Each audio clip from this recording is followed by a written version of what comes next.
สบายดีเนาะเนื่องจากว่ามีน้องๆหลายคนเนาะแซดมาถามอาลีว่าไออาลีเฮาจะฟังเนาะได้นี่คือเสียงไก่ป่านั่นคือเสียงไก่โตเนาะ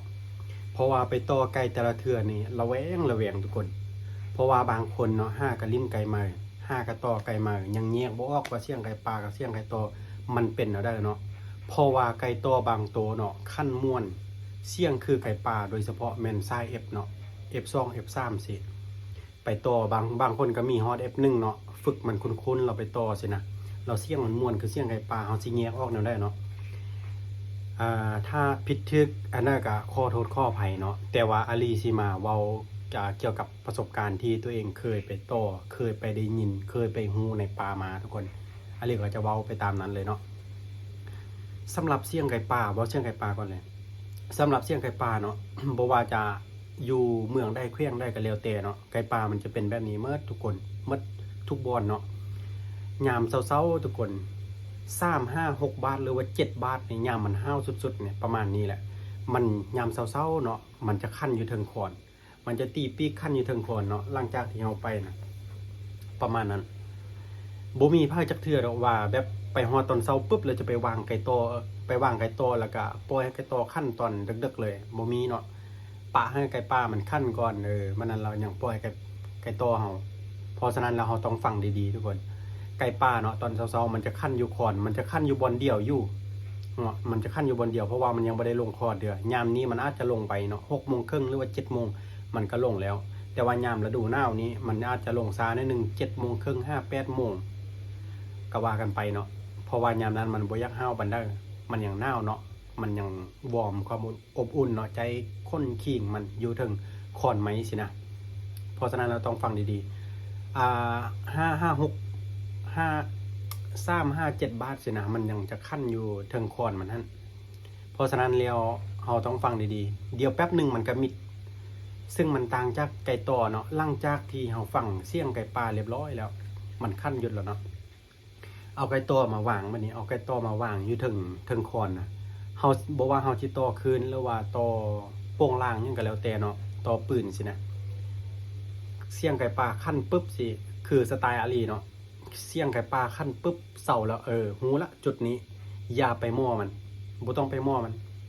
จัก100 เมตรก็อย่ามันเป็น100 เมตรหรือว่า70 80 เมตรก็แล้วแต่มันข้อเพียงแต่ว่าเฮาอย่าไปเข้าไกลมันอย่าให้มันได้ยินเสียงเฮาเสียงของคนเฮานี่นะไก่ไก่ป่าบางตัวเนี่ยมันหลักสุดๆทุกคนถ้ามันได้ยินเสียงแปลกประหลาดแบบเสียงเฮาย่างแบบมันแห้งเนาะมันต้องแห้งอยู่แล้วมันต้องแห้งกว่าสัตว์อยู่แล้วเสียงคนย่างเนาะเพราะฉะนั้นแล้วถ้ามันได้ยินเสียงแบบนี้ปุ๊บนะตัวที่มันหลักมันอาจจะบ่เข้าเรือมันอาจจะเวียนดนเฮ็ดให้เฮาขี้คร้านท่าเนาะยักย้ายไปบอนอื่นแล้วได้คันมันเวียนไปเวียนมานี่มันเฮ็ดให้ไก่ป่ามันระแวงมันบ่อยากเข้าเพราะฉะนั้นแล้วถ้าเฮาได้ยินประมาณเท่านั้นเฮากะเลยว่าคันถ้าเฮามาวางบนนี้แล้วมันจะบ่ได้ยินเพราะฉะนั้นแล้วไปวางเลยเนาะเฮาต้องฟังดีๆถ้าสมมุติว่าไก่ป่ามันไก่ป่าหรือว่าไก่ตัวเฮาบ่ฮู้สิมันคั่นอยู่แอกละแอกอยู่หั่นขึ้นไป7 8 9 10แล้วมันยังคั่นอยู่บนเก่าหั่นอย่าไปมั่วเลยแบบนั้นทั้งจะม่วนบ่ม่วนก็อย่าไปมั่วเลยนั่นมันเสียงไก่ต่อละเสียงไก่คนอื่นละคืออาลีไปต่อมือนั้นคือหมู่อาลีเนาะกลับบ้านอาลีกลับบ้านมือนั้นกลับไปปุ๊บได้3 มือ2 มือ3 มือที่3อาลีไปเนาะ2 มือนะอาลีกลับไปฮอดปุ๊บอาลีค่ายสุดตัวนี้สุดเข้าป่านะค่ายสุดเข้าป่าเนาะหลังจากที่ค่ายหมดแล้ว2 มืออาลีก็มามือที่3หมู่อาลีตอนนั้นอาลียังบ่ฮู้ว่าไก่ป่ามันคั่นอยู่จุดใดเพราะว่าโดนๆเฮากลับบ้านเทื่อนึงเนาะและยามนั้นไก่ป่ามันก็ห้าวแล้วมันคั่นอยู่2 ตัวเนาะมันคั่นอยู่2 ตัวหมู่อาลีเว้าให้ฟังเราไปฝากหนึ่งให้อาลีไปฝากหนึ่งเนาะเราว่าคั่นอยู่เทิงกัน2 ตัวให้อาลีไปบนหั่นเพราะว่าเราค่อนข้างมั่นใจว่าอาลีนี่ไปเราคันสมมุติมันเข้าโป่งล่างเราบ่พลาดนะเราไว้ใจเราให้อาลีไปหลังจากอาลีขึ้นไปฮอดเนาะ 6:40ทุกคน6:40ไก่ป่าเงียบกิ๊บ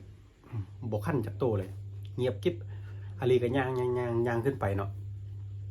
เบอร์1เราปั๊บอยู่ถึงเสียงตีปีก ป๊อบป๊อบป๊อบป๊อบบัดนึงแอกลักแอกอะไรก็ยืนฟังเนาะถ้ามีเฮาย่างเสียงมันก็ยังบ่ชัดเจนปานใดเนาะแอกลักแอกอะไรก็ฟังอยู่มิดฟังเนี่ยบัดนึงขึ้นอีกทีๆเลยไปเสียงทีๆเลยแอกลักแอกแอกลักแอกแอกลักโอ้ยแล้ววับเลยฮู้เลยว่าขั้น4 บาทนึงฮู้เลยว่าแม่นเสียงไก่ป่าเสียงไก่ตอดไก่ป่าเงียบกิ๊บบ่คันตอบจักบาทอาลียืนฟังจนฮอด7 บาทเนาะไก่ตอเขาจะเอาขั้น7 บาทอาลีย่างขึ้นไปอ้อมไปทางนั้นอ้อมไปลัดหมู่ทางนั้นแหละกะไว้ส่วนหมู่กับมือได้ที่ว่าอาลีได้ยินเสียงคนไปต่อไก่นั่นแล้วมันแล้วเลยไก่ป่าเขตอาลีแล้วมันแล้วเลยคันสมมุติได้ยินเฮาไปต่อกะยาได้ยินเสียงปืนเขาเจ้าอยู่มเฮาประมาณ100-200 เมตรนี่ยิบกลับเลยตอนนั้นน่ะบ่ท่าไปไก่ป่าก็บ่เข้ามันจบรุ่นอันต่างประเทศมาไก่ป่าอยู่แถวนั้นน่ะไก่บ่ดีแท้ๆบ่ได้กินพี่น้องเนาะอันนี้ก็คือแบบว่ามาเว้าเรื่องไก่ต่อกับไก่ป่าเนาะไก่ป่ามันจะคั่น 4-5 บาท 6 บาทใกล้สุดใน7-5-8 บาทเลยมันมิดจำพุ่นแหละจำช่วยหรือว่าจำแรงพุ่นแหละห้าวแท้ๆมันตอนช่วยนี่มันอาจจะคั่นเนาะบาท1 2 บาท 3 บาทเนาะมันอาจจะคั่นแล้ววันนั้นหลังจากนั้นมันก็มาคั่นตอนแรงบัดเดียวตอนมันอีขึ้นคอนแล้วก็ขึ้นคอนปุ๊บมันก็คั่นเนาะ3-4 บาทแล้วมันก็เซาตอนเซาคือกันแบบนั้นเพราะฉะนั้นแล้วถ้าเราได้ยินเสียงแบบว่า7 บาท 8 บาท 9 บาทขึ้นไปแบบนั้นน่ะหรือว่ามันคั่นแบบทีๆเนาะสุดตังห่างกันประมาณ2 วิ3 วิหรือว่า5 วิสิอย่าไปกลับเลยหรือว่าไปบนอื่นเนาะเขตเด้อที่มีปลาเนื้อปลากวางเราไปเขตอื่นแต่เขตอาลีบ่มีปลาเนื้อเป็นปลาเลาอ่อนเพราะฉะนั้นแล้วถ้าผู้ใดผู้หนึ่งไปนี่เราเป็นแล้วเลยคือมัวอาลีวาเนาะกลับมาแล้วมาล่มกันบัดนี้มาล่มกันเรื่องตอไก่นี่แหละเราว่ามือหนึ่งเราไปเนาะเราพ่ออาลีก็ไปแต่บ่ได้นัดกันบังเอิญไก่ปลาสะบัดขั้นเราเดียวทุกคนขั้นแต่เราเดียวหั่นเพราะว่าช่วงนั้นมันช่วงเดือน2ไก่ปลากำลังห้าวเนาะขั้นแต่เราเดียวเนี่ยผู้ใดก็ได้ยินเนาะเพราะว่ามันอยู่มอส่วนเลยพออาลีก็ไปมัวอาลีก็ไปเราโยนไก่ทางนี้ไก่ตัวเราขั้นพออาลีโยนทางนั้นไก่ปลาเราขั้นเบอร์1เราผู้ใดอีกตื่มผู้หนึ่งโยนอยู่ถึงมันสรุปแล้วมัวอาลีอยู่เครื่องกลางแล้วพออยู่แคมนี่อีกตื่มผู้หนึ่งเป็นภาคบงอยู่แคมนี่3 คนต่อเราเดียวกัน แนวนี้แหละจึงเฮ็ดให้ไก่ปลาเขตอาลีมันหลักบ่แท้บ่ว่านี่บ่ได้กินมันเขตบ้านอาลีเนาะอาลีจึงอยากไปเขตอื่นอยากไปสูดเขตอื่นมีน้องๆแซดมาอาลีไปบ้านนั้นแม่อาลีไปบ้านนี้แม่บางคนก็อยู่ต่างแขวงเนาะก็สุดใจเลยความเฮาอยากไปแต่ว่าย้อนว่ามันไกลเนาะมันใช้งบการเดินทางการอยู่การกินและอีกอย่างการขนส่งไก่มันลำบากเพราะฉะนั้นแล้วอาลีจึงแบบข้อไปเขตมอเขตที่ว่าเฮาไปสะดวกสบายเนาะเอารถจักรเฮาไปนี่แต่ไปนี่ได้แล้วก็พายไก่ใส่ถุงนี่ไปได้อาลีบ่ซีเรียสเรื่องอาวุธโปงลางเนาะเพราะว่าอาลีปักคืนต่อไปอาลีจะปักคืนอย่างเดียวพี่น้องแต่ว่าเบิ่งเนาะถ้าตัวได้มันบ่ม่วนแฮงก็ลีลาบ่ดีเนาะก็ย่ามันจะบ่โปงจะบ่เอาเนาะจะโปงลางอย่างเดียวแต่ถ้าตัวได้ม่วนก็โอเคเอาไว้เป็นพ่อพันธุ์แล้วก็โอเคเนาะมาฮอดนี้อาลีก็สิครอบแล้วเพราะว่าต้องไปเฮ็ดเวียกต่อเพราะว่าอาลีเฮ็ดเวียกซ่องกะพี่น้องกลางเว้นแล้วก็กลางคืนเนาะเพราะฉะนั้นแล้วต้องระมัดระวังเนาะคนใดที่มักไปต่อใกล้แล้วเป็นมือใหม่เนาะยังบ่เข้าใจต้องฟังดีๆบ่แม่นว่าได้ยินเสียงไก่คั่นอยู่บนหั่นแล้วเฮาสิย่างไปหาเลยบ่แม่นเฮาต้องฟังดีๆว่ามันคั่นดุบ่มันคั่นทีบ่คั่นหลายบาทบ่เป็น10 บาทสิอย่าไปม้อเลยพี่น้องไก่ป่ามันคืออาลีวาที่ผ่านมาน่ะไก่ป่ามันจะคั่น3-4 บาท5 บาทหลายสุดใน6 บาทหรือว่า7 บาทมันก็เซาแล้วตอนเซานะแล้วมันก็ลงเคลียร์เนาะหลังจากมันลงเคลียร์แล้วมันจะคั่นบนหั่นบาทนึงคั่นพุ่นบาทนึงมันจะย่างไปย่างมาเด้มันบ่คือไก่ตองเด้ไก่ตองเฮาไปมัดไว้บอนเดียวบอนเก่าหั่นหรือว่าปักคืนก็คั่นอยู่บอนเก่าหั่นอันนี้เฮาต้องฟังแล้วก็ต้องเบิ่งดีๆว่าเสียงไก่ตอหรือว่าเสียงไก่ป่าเนาะ ถึงมันจะมวนคือเสียงไก่ป่ากับยาเฮาต้องฟังว่ามันคั่นอยู่จุดนั้นบ่มีไก่ป่าจักโตวจิกยืนคั่นอยู่หั่นเป็น10-20นาที30นาทีสิบ่มีแต่ไก่ตอ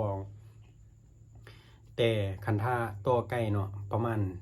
15-20นาทีนี่ก็ยักดนแล้วเด้ยักดนคันสมมุติว่ามันคั่นตอบกันเนี่ยบ่กาย5นาทีทุกคนบ่กาย5นาที